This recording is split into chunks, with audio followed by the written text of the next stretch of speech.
గురుగారు, దేవతా ఆరాధనలో గ్రామ దేవత ఆరాధన యొక్క విశిష్టత ఏంటి? అమ్మల గన్నయమ్మ ముగురమ్మల మూలపుటమ్మ చాలా పెద్దమ్మ సురాలులమ్మ కరుపారెడి బుచ్చడి అమ్మ తన్ను లోనమ్మిన వేల్పుటమ్మల మనమ్ముల నుండెడి అమ్మ దుర్గమాయమ్మ కృపాబ్ది ఇచ్చుత కవిత్వ మహత్వ పటుత్వ సంపదల్ అంటూ అమ్మవారిని ఆరాధిస్తూ భాగవత రచనను ప్రారంభించారు పోతనమాచుడు. ఎత్ర నార్యస్తు పూజ్యంతే రమంతే తత్ర దేవతాః అన్నది ఆర్షవాక్యం. ఎక్కడైతే స్త్రీ పూజింపబడుతుందో అక్కడ ఆనందము, సౌభాగ్యము అన్నీ ఉంటాయి. అందుకే మూల చైతన్యాన్ని జగన్మాత రూపంలో ఆరాధిస్తూ సరస్వతి, లక్ష్మి, పార్వతులుగా సృష్టికి మూలమైనటువంటి దేవతామూర్తుల యొక్క ధర్మపత్నులను పూజిస్తూ మన జీవితం సంతోషంగా ఉండాలని కోరుకుంటాం. ఆ దేవతామూర్తుల అంశగానే గ్రామ దేవతలను మనం ఆరాధిస్తాం. నిజానికి ఈ దేవతామూర్తులు 5 రకాలుగా మనను కటాక్షిస్తూ ఉంటారు. ఇలవేల్పని, కులదేవమని, పేరంటాల దేవతలని, వనదేవతలని, గ్రామదేవతలని ఒక్కొక్క ప్రయోజనాన్ని ఆశించి ఒక్కొక్క మూర్తిని మనం ఆరాధన చేస్తూ ఉంటాం. ఇలవేల్పు అంటే మన వంశాన్ని ఉద్ధరిస్తూ నిరంతరము ఆ తల్లిని ఆరాధించటం వల్ల తొందరగా నిన్ను కటాక్షించేటువంటి దేవతా స్వరూపమే ఇలవేల్పు.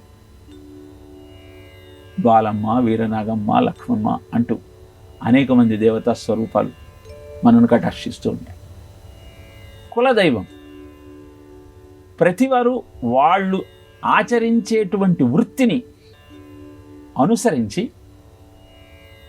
ఆ దేవతను ఆరాధిస్తారు. నిరంతరము నీళ్లల్లో సంచరిస్తూ చేపలు పట్టుకుంటూ జీవితం గడిపేవారు గంగమ్మ తల్లి అంటూ ఆ తల్లిని విశేషంగా పూజిస్తారు. అది మా కులదైవం అని చెప్తారు. అడవిలో జంతువులను వేటాడుతూ జీవనాన్ని గడిపేవారు వాల్మీకి మహర్షిని పూజిస్తారు. అలానే సమాజ శ్రేయస్సు కోసం త్యాగం చేసిన వాళ్లను పేరంటాల దేవతలను పిలుస్తారు. పెనగంచుపోలు, తిరుపతమ్మ, పైడి తల్లి వీళ్ళంతా పేరంటాల దేవతలుగా కీర్తింపబడితే, విశేషంగా మనం ఆరాధించి లక్షల మంది అర్చించే సమ్మక్క, సారక్క వీళ్ళు వనదేవతలుగా, కొండదేవరులుగా పూజింపబడతారు. ఇక గ్రామాన్ని, గ్రామంలో ఉన్న ప్రజలను రక్షించే తత్వం కలిగిన వారు గ్రామ దేవతలు. నూకాలమ్మ, తలుపులమ్మ, పోషమ్మ, ఈదమ్మ ఒక్కొక్క ప్రయోజనం. పోషమ్మ అంటే పోషించే అమ్మ, నూకాలమ్మ అంటే బియ్యం నూకగా మారినప్పుడు ఆ ఆహారాన్ని స్వీకరించి మన శక్తియుక్తులను పెంచుకుంటూ జీవితాన్ని గడిపే క్రమంలో ఏ అంటువ్యాధులు రాకుండా నూకాలమ్మను ఆరాధిస్తాం. మన తలుపులలో నిత్యము నిలిచి మనకు మార్గదర్శకమయ్యేటువంటి తల్లిని మనం తలుపులమ్మ అని పిలుస్తాం.